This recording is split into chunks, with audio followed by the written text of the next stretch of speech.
I came here for tacos. Is that not the show? Came here to chew bubblegum? It said talk-os, and I was like... Tacos about news. Tacos about news. All On Taco tacos Monday. all the time. Is it Taco? Yeah, it's Taco Monday, right? It's actually Canadian Thanksgiving, so if you're Canadian, you're listening to this, go eat some turkey or maple. I don't really know what is. Do they have a chosen poultry of Canadian Turkey Day or Canadian Thanksgiving? Canadian Poultry Day. It has to be poultry. Oh, I mean, I guess it doesn't. I mean, do they eat ham? Or, I mean, I guess you kind. I mean, they better not. I'm just kidding. Honey glazed all ham. Canadian bacon. All Canadian day. bacon day. All Canadian bacon. All day. I mean, it sounds delicious. Honestly, I'm getting a little hungry just thinking about it. Oh man, did anything happen last week? Did we get anything about the curl? Don't curl me, bro. Did we get? You sound like a boomer. You're like, did we get anything about the curl? What's the curl? What does that even mean? Are we talking about curl.sh or what? Or curl? Yeah, there's a curl vulnerability. Binding? Oh yeah, what happens? I prefer invoke web request. No, I'm just kidding. How dare you? All right, fine. I don't need Linux. I need PowerShell. I put PowerShell on Linux so I don't have to use curl. I was bored, true. so I wrote an RSS feed reader in PowerShell, and it was horrible. It was the worst thing. Did you have a time machine? I thought RSS has been dead for like years. Nah, it's coming back, RSS, man. RSS coming lives. back, especially with TweetDeck going out, dude. RSS. Screw algorithms. We're all RSS nowadays. Start.me. Have you ever been to that? They just look at RSS feeds and stuff, but don't write RSS feeds in PowerShell. Just stick with one Python library, and it's a lot easier. It sounds like you set out to do a task that was intentionally difficult. Oh, right after I did all this, I realized that Outlook has an RSS feeder built into it, and I was like, bro, oh my God, what was I thinking? But it was a fun project. It's going to be a chill day. It's going to be super chill. John's not going to be here. He's eating kielbasa and pierogies. At least that was my speculation. He's preparing the barn. We don't actually know what he's eating, but... No, I think he's in He's Poland, not even in that's why. Deadwood yet. I was assuming he was eating Polish food if he's in Poland, but maybe he's just eating like Wendy's. Wendy's in Poland? Or Domino's. I think Domino's is there? the most like global It's an Arby's. Globally consistent company. I hate Arby's. That's like my hot take. Like Arby's is I trash. I agree. Arby's is like has the I don't trash. understand how like the Midwest loves Arby's. It's Anyway, this episode is sponsored by Arby's. Try the new beef cheddar and hacking sandwich. Guaranteed to come with a lot of cheese. Are your networks looking like our curly fries? Contact the Arby's sock today. They have good tweets. At least We'll they used fry to. your intruders. They have a... That's a low bar, Lacrimosa. Or McDonald's. I don't know how to say your name. Hi, Joe Gray. Hello. How are you? I'm here. Are you talking to a brick wall? I'm always talking to a brick wall. If you have any rants, just spin around and we'll just put the camera and you can be talking to the brick wall. Oh, it's all good. No, I think I'm rantless today. We'll prove you wrong on that. Oh, Yeah. well. Oh, trust me. We'll I have find a the lot- deepest rant you have within your heart and extract it. What's Trust your me. take on Arby's? I worked there for like 2 years, and I flight you over their fries. Good luck. Oh my God. They did have good curly fries. I remember that. And I mean, I remember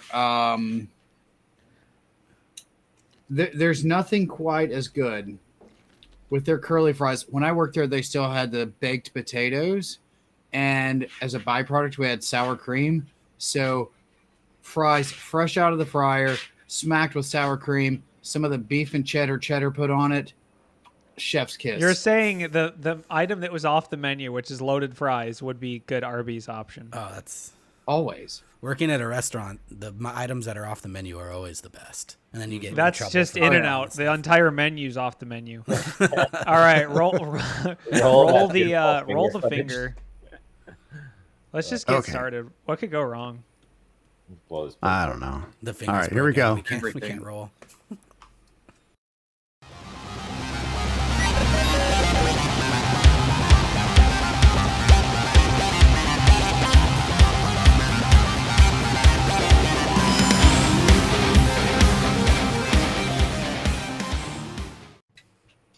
Hello and welcome to Black Hills Information Security's Taco Tuesday News.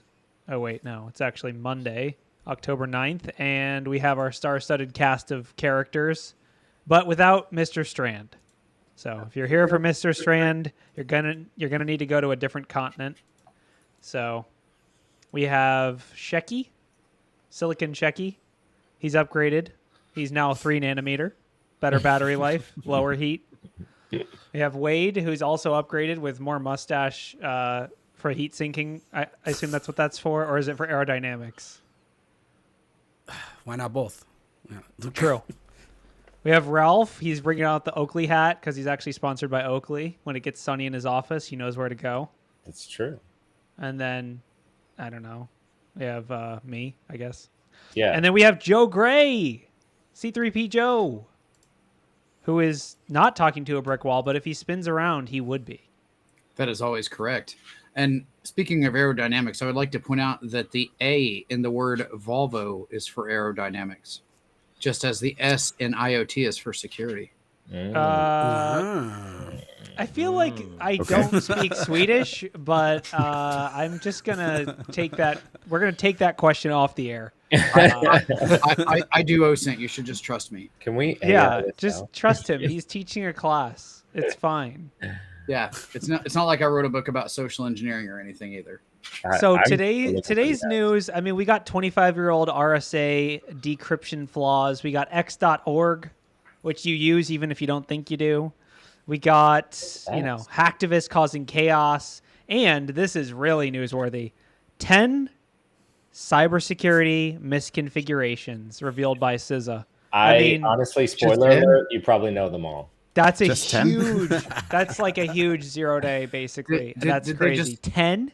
Did they just learn about like passwords, the Google hacking database, and like Google dorks to find them? That's way too advanced. I mean, let's take it on. Let's make that our first article. Hold on, before you read it, do you guys want to go ahead and take some guesses? Yeah. Before I'm already looking at the list, so I will react accordingly if someone guesses. Do you want to go one by one? Joe, what do you think they are? You said Google dorking. I think that's considered way too advanced for this. Yeah. Well, no, I will actually go on a limb with that one because, as some people may know, I taught a search engines course during BHIS Orlando this last Friday, and one of the things we do is we dork for misconfigurations. Specifically, like I don't go too hard with it, but we'll say WordPress. That one's pretty easy to find. Would you call that default configurations, Corey? I think I would. Like if you're able to dork stuff and maybe or improper separation. No. Okay, you're clearly just reading the list. Yeah, clearly. Spoilers. I read the list when it came out. All okay, right? I'm the Mike, did you read the list? Who hasn't read the list? I did read the list, and the reason why I read the list was it was exactly what I figured it was going to be, which is perfect to hand off as a political battle internally with execs over why you need to go ahead and do certain things. So I will actually point out specifically the one that my students found. Change or disable vendor supplied default usernames, passwords, services, software, and equipment. It was a specific directory that you can look for in some WordPress things. You find all of the stuff for the public and private key for the admin user, for the database prefix, the whole 9 yards. That would be poor credential hygiene. I'll take that on. You got number 9. Good job. Well, I mean, it's also default configuration. That's a misconfiguration though, because they didn't guess a credential though. If you're purchasing something from a vendor, optimally it should have all 10. Yeah. As a weakness. For some of the dorks that we did associated with SolarWinds, we also found some use of unsupported OSs because there's a dork you can put together that actually revolves around the fact that some SolarWinds products hard code their version number into the HTML. And if you do an in-text dork for specific version, you're going to find some poor operating system and patch management as well. So do you think, like, reading this, that some junior pen tester out there, possibly named Ralph May, is going to say that the IIS default page is the top one vulnerability that this customer should be caring about? Yeah, definitely. Is that like going to happen? Because I mean, technically, like the IIS default page is the default configuration, but So I think what they're saying is that by default, a lot of these products don't have security in mind, right? Do you think CISA watches our channel and then just puts out these lists? So I believe for me, this was just so I can use them as it arguments. says, Yes, they do it specifically for you. NSA and CISA hunt. Whoa. Ralph, what is going on with your little bubbles? What It's was that? not. It's just if you put your Do you finger out. did you download like Bonzi Buddy? Like, do you have a No, virus? you have it on your side. Give a thumbs up, and you can have the fun too. No, didn't I know mean about we'll this. try some other gestures offline and see how much profanity filtering there is. Yeah, I mean, I think like to answer your question, I Wade, don't I think have CISA is like at a whole different level in the cybersecurity space, which is like just covering the bases of like I don't know, just you got to cover your bases, and that's If fine. if you go as basic as they do, I guess it is like a good general knowledge for probably like 80 or 60. Well, I won't even say 80. Probably like 70% of all companies, right, who aren't doing the basics. Well, and that's still I think really high. And even then, which is Wade, good, like, but looking at the list, okay, so default configurations, okay, sure, let's take that one. Difficult to hack based on that. Improper separation, user privilege. Okay, that one, just addressing number 2 is a multi-year business project. Like, just addressing that, right? Well, number 3, is easier to super hard address. too.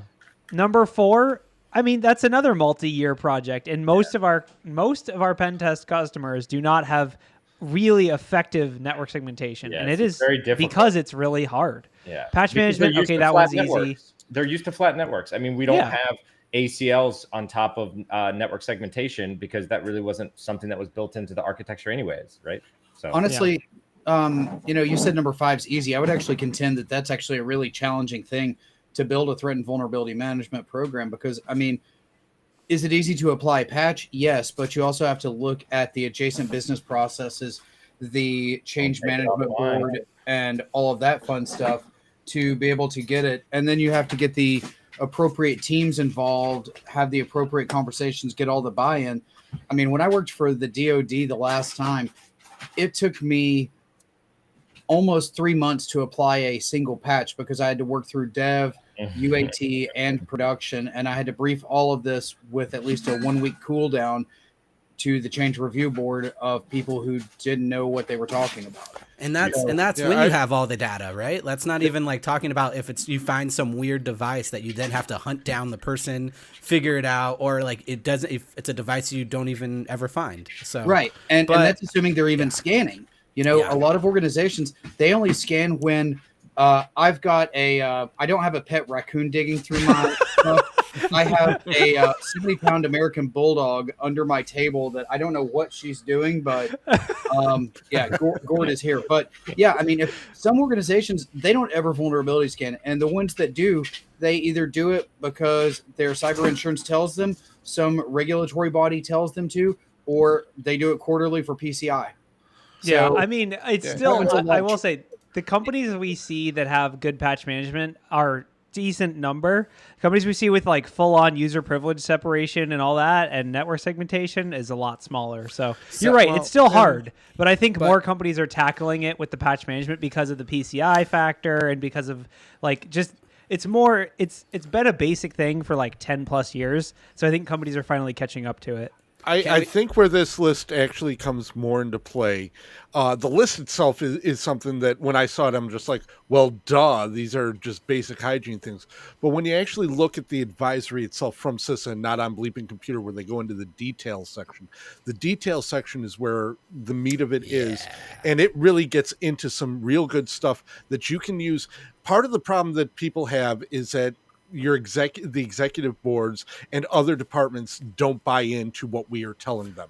Here is the U.S. government saying, here's how it is, and this is how it is in a detailed format, which is why I said earlier, it's political fodder for you. Totally, it's good. Yeah, it's also it's good. A chance, it's a chance for you to go ahead and say, see, this is what what we've been saying is right. This is what the government says we need to do. Now let's sit down and plan it out. If you look at the report, right? The report actually has, I will give them, this is awesome. It actually has MITRE ATT&CK codes in it, right? And it actually has them hyperlinked out Oh, in the good PDF, attacks don't right? get MITRE ATT&CK anyway. Yeah, that I'll give you that. But come on, and like they also bring the receipts. They've got 54 references cited here as well. Yeah. So Hell yeah. I mean, the they're report is barring at someone least else's good credibility at as that well. point. It's vague, CISA but reports it's are good. the best. I mean, honestly, as a pen tester, I've talked about this to a few different people. I was at BHIS PDX last weekend talking about this with Jeff McJunkin, but the CISA has given me so much like peace of mind as a pen tester because they've defined what the low, like, here's the baseline. What the lowest like ball. basically, like, seriously, here's the low bar of like, we know what CISA considers a pen test. Okay, we know this because they offer it as a service for free to select customers, so, or select entities. So now we also know what CISA is defining as like the top 10 things that you need to worry about, and I can use this as a baseline when I go to customers, like Mike said, political fodder. I can say, here, of these 10 CISA things, you have 2. Please help me help you. Like, how are we going to address this? How are we going to close these gaps? So, how bad do you want me to? How bad do you want me to make you sound in the report, so that you A, don't get fired, but B, someone in a high enough position reads this and decides to give you the budget to actually solve the problem that you've been complaining about for weeks. yes, totally, And or here's the years other- in some cases. Yeah. Here's the other thing: is that I see them doing this like what OWASP does with their Yeah. top 10 OWASP list. top 10. and Yeah, just totally. and just continuing, and we'll see over time how much that changes. Like with OWASP, we know it's not going to change. Things will just adjust up. They've and added down, more. but They've it's- added, like, now they have the API top 10. You know, they have Yeah. other top Yeah. 10. And like how And they had to do that because nothing could break into the original top 10 that they had. Right, there. because still SQL injection. Look at Move It, etc. Yeah. right, and I mean you've still got like the Center for Internet Security's 20 things. You used to have the treacherous 12 with the Cloud Security Alliance, Mhm. or the notorious 9 or whatever. Everybody's got a list, and I think this may be actually, to your point, I do believe it's giving off those same vibes, but coming from the federal government, I think that it may actually be a good situation. I mean, I see net good coming from this, honestly. Yes, and unlike Yes, NIST, agreed. you can actually read it and understand it. Right. Yep. Well, I mean, if you have insomnia really bad, you can read NIST documents as well. I mean, if you ask a customer to go and read the NIST password guidelines and come up with an answer, it's going to be a different answer every time.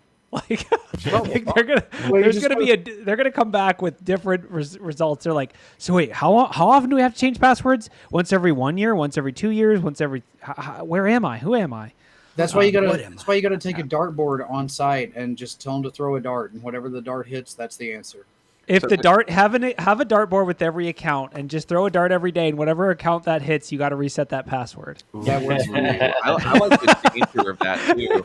Hey, we just hit a Dartboard. service principal account. Do it. It's the Curb TGT account. Still fine. do it. Do it. You should Yeah, reset it's- it all the time. There's two things that I like about this, and one of them was kind of covered, but the phrase I always use when I'm teaching is it's the reading rainbow moment. It's when LeVar Burton goes, well, don't take my word for it, and then they show the books and the kids reading from the books. That's what this is. It's written right here. It's written in a book. I like Butterfly in it. the sky, right? CISA is the reading rainbow of cybersecurity. Wow. We need Wow. Jason, get on a shirt. We need a shirt. We need a shirt. Okay. Something. There we go. Yeah. Can we make I like can fly a? twice. Let me get on Okay, the one problem ChatGPT. is that CISA doesn't really have like a spokesperson. Like, can we get a LeVar Burton for CISA, and who would it They be? do. That Take a Easterly look. was the It's Yeah. in a Like- CISA book. What Smokey Bear? I mean, that's not. I Hey, mean, hang I would on, like that. only you can prevent forest breaches. Don't Yeah. worry, I'm already on ChatGPT. Hang on. hmm Look, I'm behind me, only you can prevent breaches, right? So Right. maybe we already made it with Red Well, I Bear mean- and Blue Bear. Kind of I did. mean, So cool keep, you it, got one of keep in those too. mind We need a that sticker. AD does use the term forest. Yeah. So A forest fire is just a ransomware attack. I like it. Exactly. And the other, Okay, all right. That's enough on this article. No, one That's- last thing. No, don't let them get it in. Oh. Let's just go. In all seriousness, the other thing that's good from this, and what I want people to walk away from it, is it's not just the hey, look, the government said to do it. Let's take it a step further. If you are sued, if you are brought into civil action, your company, and they say you did not do due care or due diligence for this, and you go back and you say, not only did we, but here are the documents from the NSA and CISA that say these are the things that are the top misconfigured things, and we fixed those and we review those. What they are looking for in those lawsuits are something that's called due care. Are you doing what a competent professional in your field, in your role would do? And the more we have organizations that come out and give something like this that then legal teams can use to defend their stance, the more actual support you're going to get internally. Because now the legal team's saying, yeah, if you do this, it's much easier for me to defend lower costs on cyber insurance. It's much easier for me to defend after a breach and to say that we did what a competent professional would do. So don't think of it just as, oh, the government said to do it. Loop in your legal teams, loop in the leaders and say, if we do this, we have a better defense when the bad things happen, not just that it will stop them. So I gotta like respond to this because Ian's 100% right. However, I just want to give some people some news that if that's the lengths it takes to get security spending in your organization, get a different job. Corey's also correct. I mean, I understand. I'm partially joking because I know that people are in the trenches doing everything they can, and that's awesome. But if it takes that level of throat choking and the government said to do it is the only reason you can get network segmentation, you have a case of the hackables. I don't know. The hackables. The hackables. I've got the hackables. Is it Yeah. Hackables coming from anti-siphon training this June. Hackables. Collect them all. Okay. Collect them all. Yeah. Maybe we All should right. make What's a movie next? similar to the Expendables. Yep. Yeah. So what's Make it next? happen, Ian. Marvin? You want to talk about the QR codes? I want to talk about QR QR code. Oh, What is QR this, codes. Coinbase? Cool. I want to know how you guys, if you guys use them. How? I do. You do? Oh, I know we, you well, do. okay. use them Hold for on. We got to level set with some terminology. For everyone that doesn't know, these are ironic terms. No one actually uses them in day-to-day speech, but it's called quishing, and the emails are called quiches. Does that mean if you're sending the emails, is that called keystering?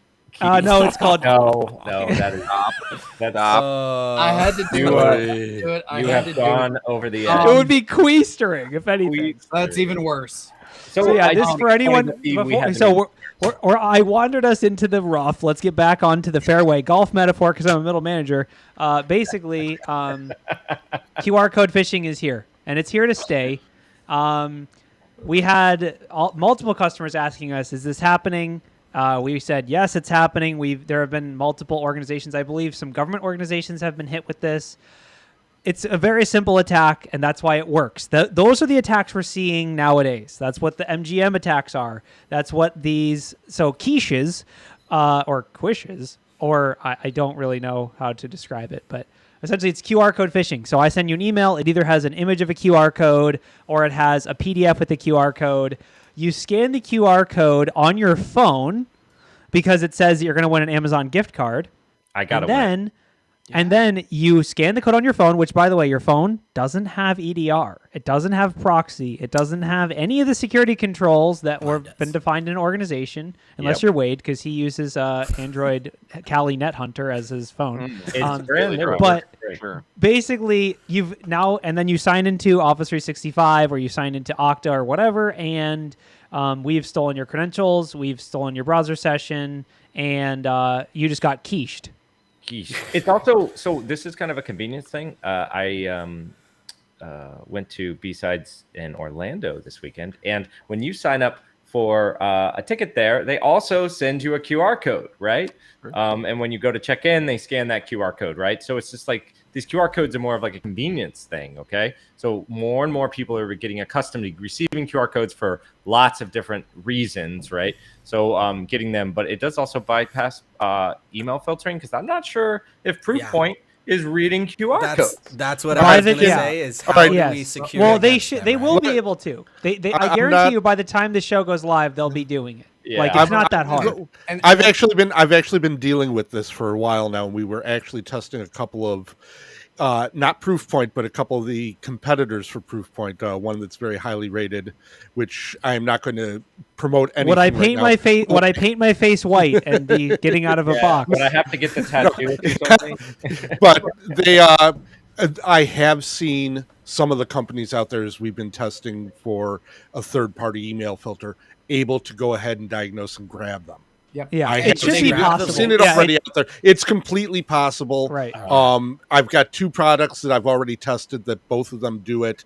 I'm waiting for a POC on the third one that we're working on right now. Or But it's an seeing if emerging that'll do threat. it. And Now, and on the responding to that other is always hand, hard. and I will shame them, Microsoft does not, even though they say they do. And I will shame them flat out. I'm currently working on a bypass for those scanners. It's perfect. It's a win versus win. Yeah, I mean, I Yeah. already wrote a detection for that. So in the private chat, I shared a link to a GitHub repo for a tool I just threw together last week called Queller. That basically you can use it as a pre-processing for your email. I don't have the connections written. You just have to put the connection there and then connect it to whatever threat intel providers you want. But it already detonates and gets the QR code out for you, as long as it's, you know, the right file type. Yes, it should be possible. It's just one of those things. It's like a lot of other phishing techniques that still work. They work because they're either they're too computationally intensive to get to, or because they like interfering with them would interfere with the QR code itself. So basically, in this case, let's say you're Proofpoint. We're sitting down at the table. We're the vendor. We want to block QR codes and emails.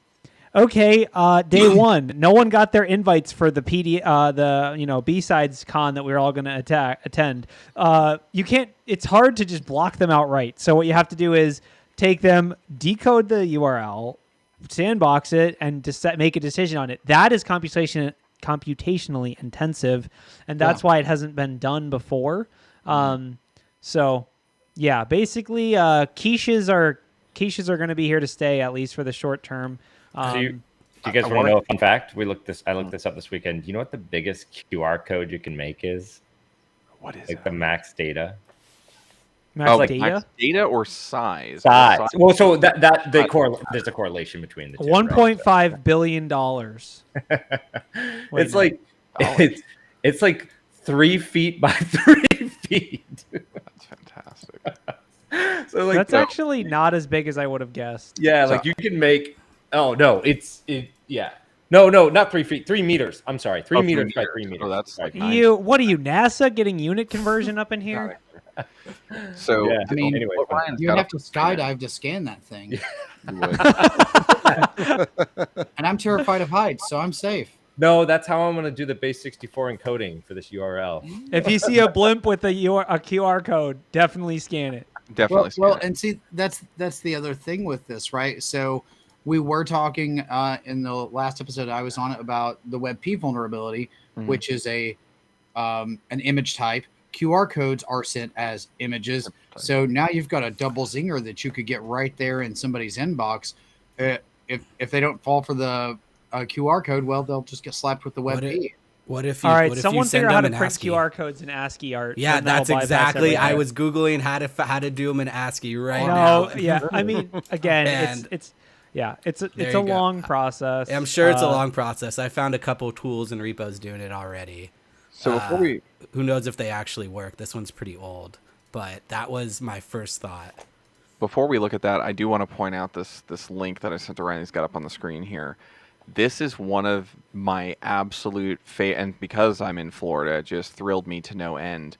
This was back a while ago. VMyths printed out the iCar text string, and in Florida, for those that don't know, they've more or less switched away from like an ePass, SunPass. You can still have them, but you can just do pay by plate. So the scanners that exist on all the toll roads, he's like, I'm going to put this on there and let's see if they parse it like that, and just drove down the toll roads to see if the iCar. It's a new injection attack. Yeah. It made me so happy. It just. I mean, do we need to talk about the license plate null and why you don't want that license plate? I'm pretty sure we talked about that on the show. Yeah, that was a long time ago. Yeah. Basically, like this is how you have fun and have a fun DEF CON talk, but you have to give it 2 years later because you were in jail. Because the sheriff that comes to your door doesn't know what injection attacks are, or what iCar is, or why it's funny. He just knows that your address came up, and now Well, there's it's a even warrant. worse than that with that one, if you remember. So what Corey's talking about is somebody put null on there as their driver's license. That was their license plate. Tag. Yeah. Their tag on their car. And when the OCR cameras would interpret something as a toll violation or speeding, Well, they paid the parking. The mistake they made was they paid a parking ticket. So they got the thing null. Then they got a parking ticket. Mm-hmm. Right now, nothing bad was happening. Right. Then they paid the parking ticket, and then the system associated all the future parking tickets that came for null to them specifically. Which was any plate they couldn't read. Which is thousands and thousands. Thousands. So suddenly, and then they could, thousands of parking tickets, and they're showing up like you're a serial violator. Like the article reads like ha ha ha ha oh that's not good. Oh. Like they couldn't re-register their vehicle because there was too many unpaid parking tickets. They basically were like, I'm out. Like I'm going to collections because I messed up. I'm sorry. But still got a DEF CON talk out of it, I guess. So good for you. That's one way to purchase. And now I am FO'd. Oh god. Yeah, you FO'd. All right. Speaking of that, let's talk about Marvin attack. What is this? Is Marvin some kind of robot? Is Marvin the Martian? Is it a Martian? I don't know. What is it? So this is a 25-year-old decryption flaw. I feel like this flaw is older than most security analysts at this point. Oh. Basically discovered in 1998, still widely impactful today. Allows potentially to decrypt ciphertexts, forge signatures, decrypt sessions. Who's using RSA? I thought we were on quantum lightsaber crystals or whatever that came out. Crystals Kyber and crystals dilithium. Crystals, yeah. Like everyone uses these. They're so good, it's almost as good as the real thing. All right, so what's this flaw then? I mean, it doesn't have a CVE, so it's extra spicy. And it's been valid. I mean, there's a bunch. There's a bunch of flaws. The Marvin attack specifically is they have a page. They have a Q&A section. Ooh, that's a Red Hat thing. Do they have a logo and a theme song? No, they need you for that though. I linked it. people.redhat.com/hgario/Marvin. A Marvin attack. And they even said the previous comprehensive attack was called Robot. So it's named after Hitchhiker's Guide. Oh.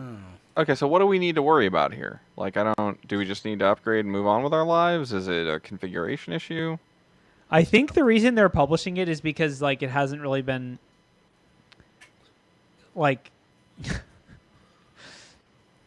So we gotta hear, how do we fix it while we this is the answer, and this is why it's really this is why it doesn't get CVEs.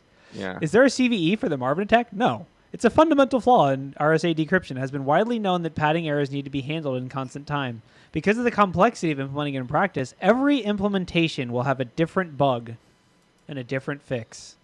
So basically, if you didn't roll your own crypto and you used RSA instead, you're still in trouble.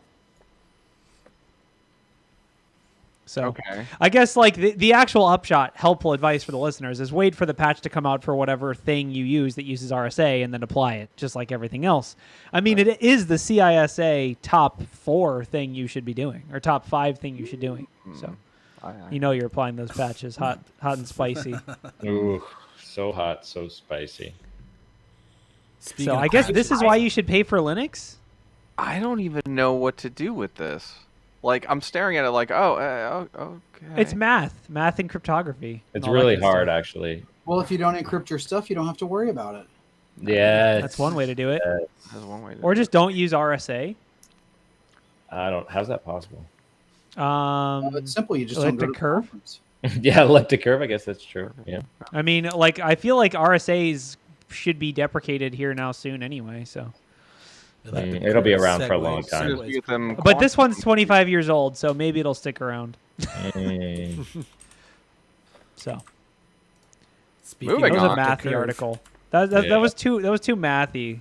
Yeah. Speaking of crypto, there's one more. Mathy articles, as long as it's like, here's exactly what it can do, but the whole thing's like, yeah, everything's going to be different, and you're kind of screwed. So have fun. I guess they're saying that it's more like the libraries themselves and how they implemented it, more than like a systemic issue with the RSA, right? It's basically a timing issue with decryption. Implementation. Yeah. It's basically, I think it's one of those things where a lot of researchers have known this is a problem over time, and now someone has decided to make a cool little name for it called Marvin, and is basically trying to get it fixed. So, got it. As we know in security, the squeaky bug gets the fix. So if you don't make a sweet attack page and get a cool name, then the vendors are never going to fix it. So when are they going to name a bug Trevor? I mean, there's Trevor Spray. Trevor C2. Trevor and C2. Trevor C2. Yeah, but that's more of a tool than a bug. Sure. I'm saying, it's not like Trevor hasn't been honored. We need to further honor Trevor. By the way, absolutely true story. On Saturday night, I was sitting at a table with a few folks and my daughter, and Joe was literally just taking these ultra realistic tiny cockroaches and throwing them at my daughter over dinner. That is a true story. Is that considered an APT? Yes. No, I was an MPT, moderately persistent threat. I would stop from time to time to shove food in my face, but to make it sound a little bit more palatable, Ian's daughter was all about the fake cockroaches. So it wasn't like I was grossing Ian's daughter out or harassing her with them. No. However, the health inspection was the next day and it did not go well. It did not go well. The waitress, they thought they were real. The waitress and the health inspector did not like it, but everyone else was a huge fan. So, okay, one more crypto article. NIST, NSA, or who's offering this bounty? Someone's offering a bounty to the first person to crack the NIST elliptic curve seeds and discover the original phrases. If they're willing to donate the bounty to charity, then it triples and they get $36,864. Why is this the number? 12,288? Have you never heard of? I was just about to say that's probably a hint. You think it's a hint? It's probably there's something, my guess is there's something derivative in the seed or something dealing with that. Obviously, it's not a prime number, but there's something associated with that particular number. Unless... Uh-oh. What was the number again? That could be a government limit. A government limit. Just yeah, 12 grand is the best they can do. In crypto, that's considered to be nothing because bug bounties in crypto are like $10 million. But yeah, sure. Yeah. What was the number again? What was it? 12,288. 12,200. Ian's like, let me look at my bank account. That's what that wire transfer was. No, I was just looking to see, just searching for the number in elliptic curve to see if there was any like reference. It's like, this is how many registers there are. This is how many, dots on the curve can be generated as part of this algorithm. It's also the zip code for Colony, New York. Oh. That's where the seed phrase came from. That could be. Actually, you know what? There's something on Stack Overflow from 2015. How to match Unicode character point 12,288 using regular expression. And apparently it spits something back that says foobar. I feel like this show is not technologically capable of handling crypto vulnerabilities. So I think we're just going to move on. Okay, so let's talk about rules of engagement issued to hacktivists. Let's talk about Red Cross. Who knew the Red Cross was going to start up? Whoa! Is it the actual Red Cross or is ICRC another organization that's just like pretending to be the Red Cross? Are they? I don't know. I think I know this. Question. There is an International Red Cross and an American Red Cross, and I cannot. The International Committee of the Red Cross is the ICRC. Yeah. And are they different organizations? Different. I remember there is a reason they're different. They, I think all of the other, I think it's kind of like, think of it kind of like the United Nations, where they exist in multiple places, but ultimately every country's Red Cross or Red Crescent is sovereign and independent, but they just get together. It's kind of, think of it like this. It's a It's Red like Cross B-sides. ISAC. All right, fair enough. All right, so for anyone not in the loop, this article is basically the ICRC, which is that committee we were just talking about, published rules of engagement for civilian hackers involved in conflicts. It seems to be in response to patriotic cyber gangs that people are apparently joining. I'm not involved, but targeting mainly Russia. Allegedly. But it seems like so the goal here is to essentially say, please don't attack hospitals. I guess it's like even a Russian hospital should still be out of scope. So these are based on international humanitarian law, which, maybe we should put these in our statements of work. I don't know. Geneva suggestions. Do not direct cyber attacks against civilian objects. Okay, hard pass on number 1, because everyone's a civilian, right? No worms is number 2, pretty much. Like, how are you going to be like, oh, dude, this guy's Instagram, he's in the military. I knew it. Yeah, I don't know. Do not use. So these are the rules. Do not use malware or other tools or techniques that spread automatically and damage military objectives and civilian objects indiscriminately. When planning a cyber attack, do everything feasible to avoid or minimize the effects your operation could have on civilians. I feel like they need to be way more specific with this. How am I going to follow this? I need like a regex I can put into my ransomware targeting device. Like, this isn't. Yeah. If Red Cross present in file, do not encrypt. I mean, I'm gonna have a serious kind of and those who are in the military can maybe explain it better than I'm about to. But I do this in tabletops all the time. When I ask the companies, I say, do you know, or do you have a ransomware policy, right, that you would pay? And if you do you know if you can even pay them? Because there are lots of these groups that if you pay them, you're actually committing international law violations. And I honestly... You're violating sanctions. Yes. Yeah, they're probably all sanctioned. Yeah, so some aren't. Some you can pay, and a lot of these insurance companies know who those They groups use are. a middleman broker in a non-sanctioned country. Also true. But yeah, no, they so they go through and do that. But the thing is I don't think this is a bad thing. I think it's actually a good thing to remind people that, hey, you're going to be playing around with systems that, truthfully, you could be violating the Geneva Convention. You could be committing an act of war, and you think, oh, haha, funny, I shut down the hospital. No, that's serious stuff. And I know it shouldn't have to be spelled out, but maybe it's a good thing that it is. Well, some reactions. Killnet said, "Why should I listen to the Red Cross?" And Anonymous Sudan said, "The rules are not viable, and breaking them for the group's cause is unavoidable." A high-profile member of Anonymous told BBC News that it had always operated based on several principles, including rules cited by the ICRC, but now has lost faith and would not be following the new rules. So basically, these rules aren't being accepted. I mean, I will say, like, even the first one is like, this is like a customer saying, well, what's in scope? Well, what do we have? It's like, you probably should know that before you're just defining scope. Like, saying everything civilian's out of scope, I mean, how do you even go about achieving that first goal of knowing? Like, it's not like the military just publishes a list of, like, here's everyone in the military. Well, I think the point that they're making, though, is that if you do not have the intelligence capabilities to know who is a military target and who isn't, maybe don't. Or know that if you're going to do that, that in the end, you may have committed a war crime and you may be found, tracked, and tried for that. And I realize that in a lot of cases, these are, countries either fighting for their own sovereignty and doing whatever needs to be done. And history is very much written by the winners. But even still, just making people aware that it's not for the lulz, like, lives are in the balance when you do these things. I still think it's worth saying.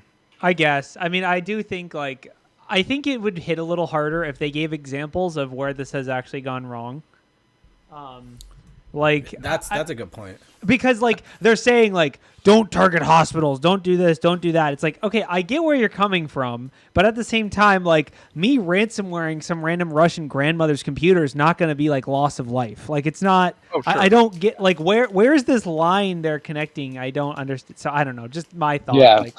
Well, and here's the other thing with it as well, right?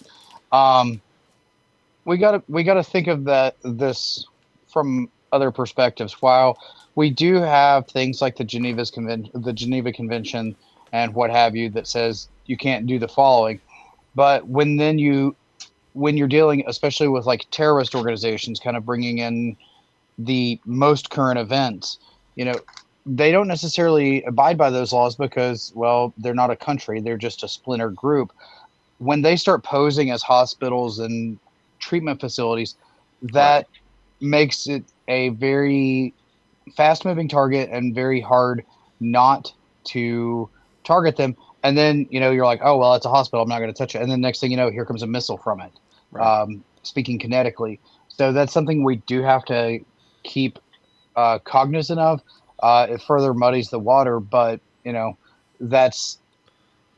I personally would not go targeting a medical or a treatment facility with any sort of shenanigans of this sort, but I could understand why someone possibly would. Well, what you touched on there is what I was saying about the intelligence capabilities. The military, all things being equal, will have the intelligence to say, yeah, they're claiming that's a hospital. It's not. Whereas rogue hacker group operating off of, whatever forum might not. I mean, if it's, especially, the Cheeto Dust skitties that, I like to make jokes about, their concept of OSINT might just be like Maltego, as opposed to actually like hopping into some Telegram and Discords and seeing what's going on, and actually translating things, searching for emojis, searching in other search engines to actually conduct the validation that would be some level of sophistication. Yeah, I totally agree with that. But I mean, even at the government, like if we're talking like country versus country, you still have to worry about the media backlash from it, because if we've seen anything, how many times has Russia performed atrocities in Ukraine and then turned around and cried foul that, someone else, whether it be Ukraine, Wagner, us, or someone else, has done something that would violate international war crime laws as well. I mean, look at what they're doing with the trafficking perspective. They've trafficked children out of Ukraine, and now they're pointing the finger at Ukraine saying, oh no, Ukraine's trafficking children, and Mel Gibson's going to make a miniseries about it. Get out of here. I mean, I think it's also like, I think they need to back it up with some real examples. I also would like to point out that from what I know, there's no actual laws, there's no international laws covering like scope and hacking that I know of. I like playing so the it's like there. I guess like here, I think it's an interesting article to talk about because it's someone saying, hey, you guys are going too far with this, but I feel like they need to give specific examples for me to really buy into it. Because if I go, and also targeting is such a fun thing. Like let's say I am KillNet and I'm just phishing everyone that lives in Russia, or if I'm phishing everyone that lives in Ukraine or whatever, it's like, okay, just because I fished you doesn't mean I'm like, you're going to die. So like we have to define target, right? We But define all there's a these difference terms between out there's a there. difference between firing a missile and sending a phishing email. Or Well, like, but I'm going to contend on that. Is there a difference? Yeah. Because we have we now have internet connected ICS systems that are not air gapped. well, that's where we need the example. Show me the Right, example. that would be an example. But I do want to respond to there are no rules for hacking, and you are correct there. But when the hacking can actually turn into something kinetic and cause a problem with a dam or a nuke plant, I don't know, Stuxnet, or take over control of a satellite or a UAV or something, then it does become kinetic. And while a set of examples would be good, the problem that would come with that is if they provide a set of examples, they are giving people ideas. I mean, I agree with you, but Stuxnet's a great example. The Probably people one out of the there most... already have those ideas, though, right? Like, this has been the argument of like the cyber Pearl Harbor. It still hasn't happened yet. Whoever's the first one to die from phishing, like is going to be really bad, right? Like, what's the escalation attempt? What is it going to take for a cyber attack to then have a kinetic strike because a cyber attack happened? Like, we haven't so seen far that it has at never all yet. happened. Yeah, And it has never. I think we've gotten close with like ransomware groups like hitting Colonial Pipeline, right? Like, they've definitely felt some heat after that, with Russia actually like saying something about it. And with People at least have gone to cyber jail. criminals, I think they don't want too much heat. So I would think a lot of cyber criminals will follow stuff like that. But I also think none of the big APTs are gonna launch any type of attack like this, because it just becomes I can't believe I can't think of the word right now. Becomes MAD, right? Mutually assured destruction, because once you take that first step, someone else is going to attack and then going to attack. Right. Just kind of like how Stuxnet did open the gate for all those attacks. I don't think. Also, these like guess what? It's not like anyone's following these rules. Russia's definitely ransomwaring U.S. citizens, hospitals. Like, I don't know. It seems it's like, also knowing this organization, like they're just like, hey, stop fighting so much. Like, and here's the thing: if you're talking about like an APT doing it, like a nation state actor, there's a certain level of diplomacy, right? Because since the beginning of time, every country has spied on pretty much every other country. That's just a fact of the matter. But the thing is, if it gets too out of control, the diplomats will get on the phone and they'll sort something out, and then people will get pulled back. They know, because of things like the Geneva Convention and other international treaties, laws, etc., what they are and they aren't allowed to get away with. The groups that you're going to have to worry about with this will be like the rogue groups that are not affiliated with any formal APT or nation state level group. I don't even like. I wouldn't even say like anonymous. A true blue cyber terrorist. Well, even attributing attributing it is impossible. Like this is why we've never had kinetic response because of cyber attacks. Because even just saying, okay, I have the missile ready to fire, where do I point it? Getting that intelligence. There's one example of that. There's one example of that where Israel hit Hamas. Sure, but they're doing that anyway. They're doing it like it's not, they're shooting 100 missiles a day. They might as well say one of them was from a fish. Like, I don't know. But like, I mean, like, just point it at the IP address. Just make sure it's not 127.0.0.1. Yeah, I mean, yeah, exactly. And also, like, when the U.S., like, let's say my grandma gets, $1 million stolen from some Indian scammer or whatever. It's not like the U.S. is like considering it an act of war by Indian civilians against like American citizens. No. Like, and this happens every day that people get ransomwared or people get like, I don't know. It just seems, first of all, impossible to enforce. And I hate to side with anonymous groups, but it really just seems like if you're going to give us these really strict restrictions as like civilian hackers, you got it, which I'm not a civilian hacker, but if you're going to give us these restrictions, you have to give us examples of why it matters. Like the Stuxnet example is a good one. No one died. No one died from Stuxnet. Money was lost, time was wasted, devices exploded, whatever, but no one died. Like, there still hasn't been someone that, like, their pacemaker got fished and they died.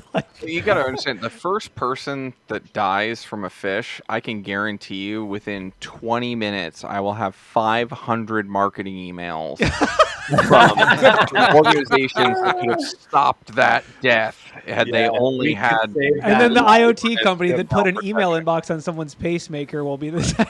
Right. Yeah. One thing though, if your grandmother has $1 million, is she looking for any new grandchildren? Right. Well, I mean, it depends on if you're trapped in an airport and need a Nigerian prince. Well, I do have I have a burner phone that I've not assigned a phone number to on its next run. So, I mean, I can get the 419. I mean, you're the IRS, right? I can be. That's what I heard. Yeah. I'm also the state password inspector. Upon occasion. That is a very prestigious. Sounds like a T-shirt. Yeah, I've got a badge.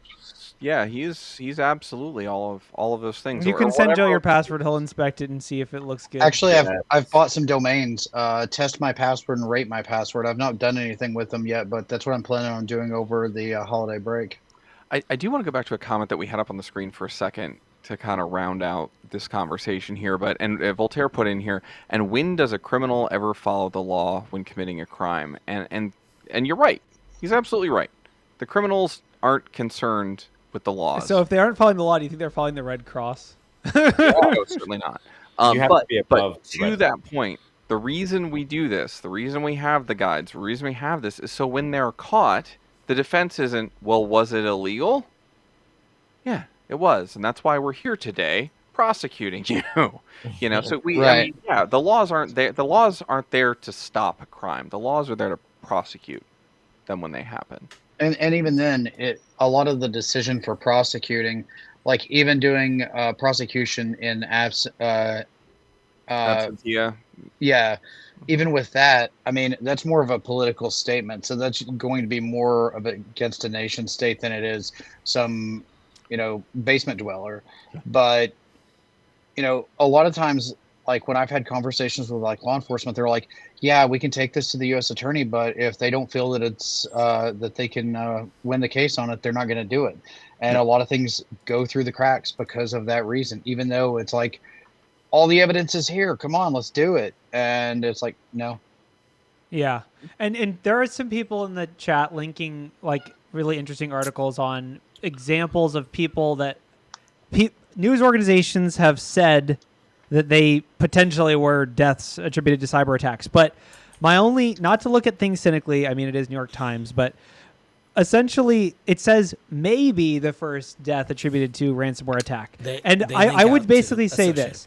If we're saying that indirect deaths are considered like attributed to cybersecurity or whatever, then you have to, if you're talking about indirect, you have to factor in just the whole concept of availability and like not cyber attacks, but like if the system went down and the person was delayed treatment, do we attribute like IT caused the death and then we like go after the IT department and like charge them with murder? Like do you go after security and be like, why didn't you prevent this attack? Now you're liable for murder. It just doesn't make like it. The logic of it breaks down from my perspective when you start to really like Joe said, prosecutors don't bring cases where they say, we're going after this person not for wire fraud and computer hacking and DMCA and all that stuff, but for murder.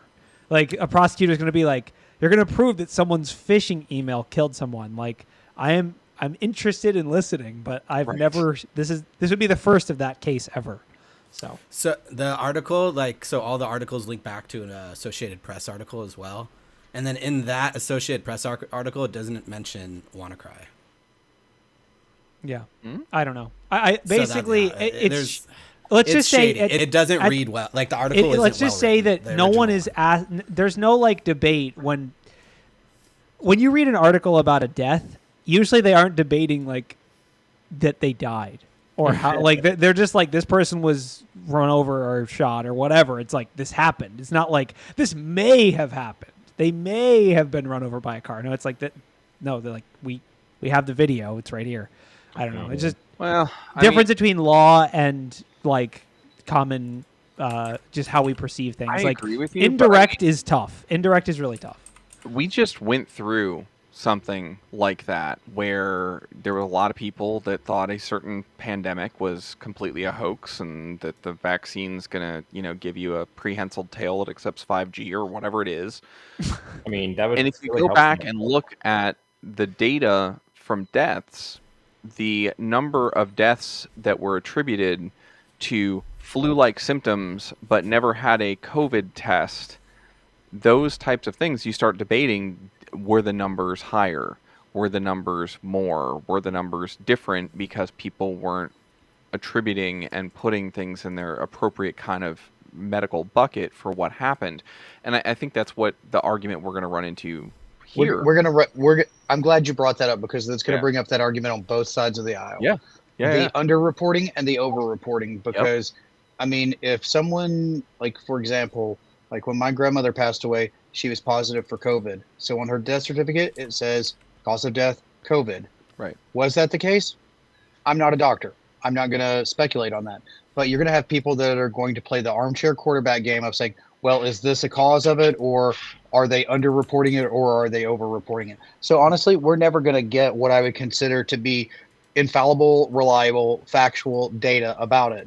But yes, but we never have. Natural causes is 10, 20 different things, right?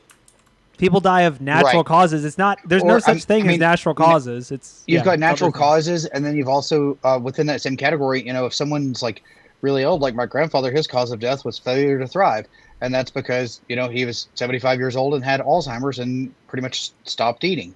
But that's one of those things that, like, if if we look at this different than like a medical diagnosis, we may be okay. But this is one thing that I definitely see having the potential to grow legs and being a very hot button topic, subject to a lot of partisan debate on both sides of the aisle, both good and bad, foreign and domestic. Just so many. It's ripe for the disinformation.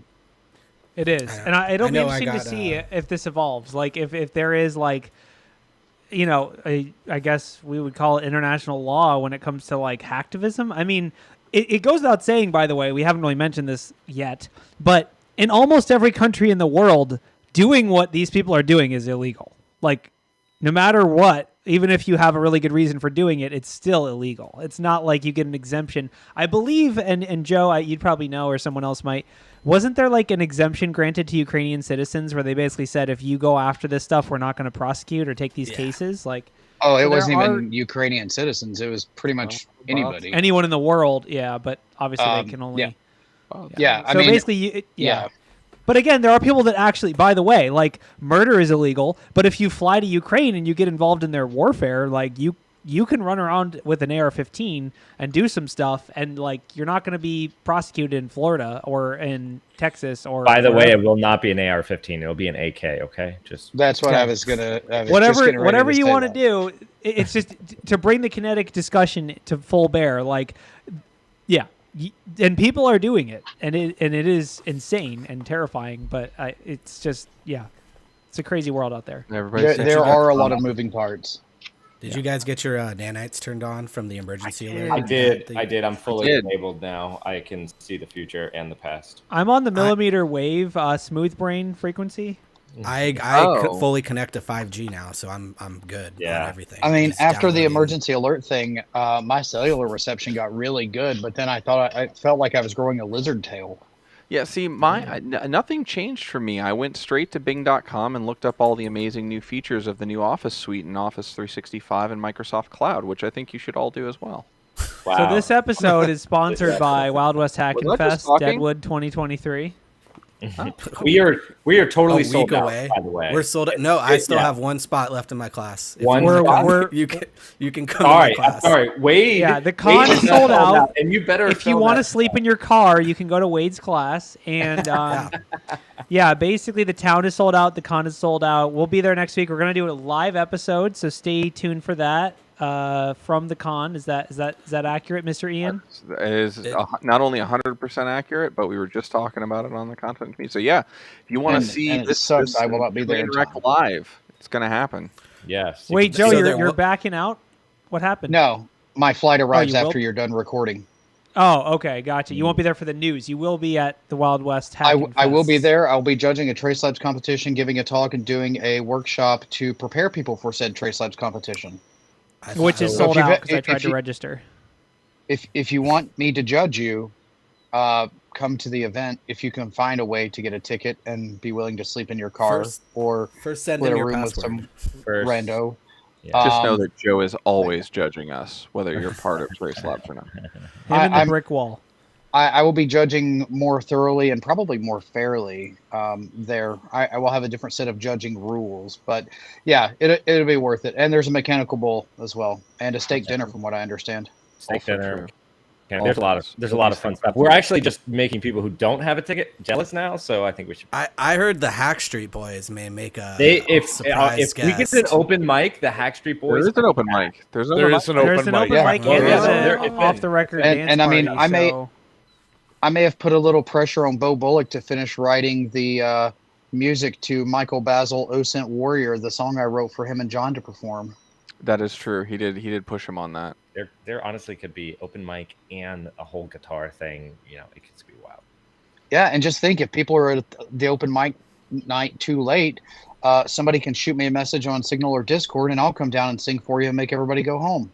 Oh, that's how you make it all. Keep that APT in the back of our minds. Yep. I'm the Pussy Karaoke Bar's pay to come in at last call. Yeah. On that, there's no news on Monday since the news is being pushed to Wednesday. We'll all be flying or doing some other activity to get ready. Do your own news at home. It's like, you know. I thought about it. You can't get your news online. Store-bought is fine. Just read the Discord We channel. have news at home. And we have news at home. This isn't news. All right. That's just your dog barking. You guys ready? All right. Well, Yeah, thanks roll the everybody finger. for joining. Thanks for coming. Hey, thank See you at Deadwood. See you. See y'all at Deadwood. We miss you already.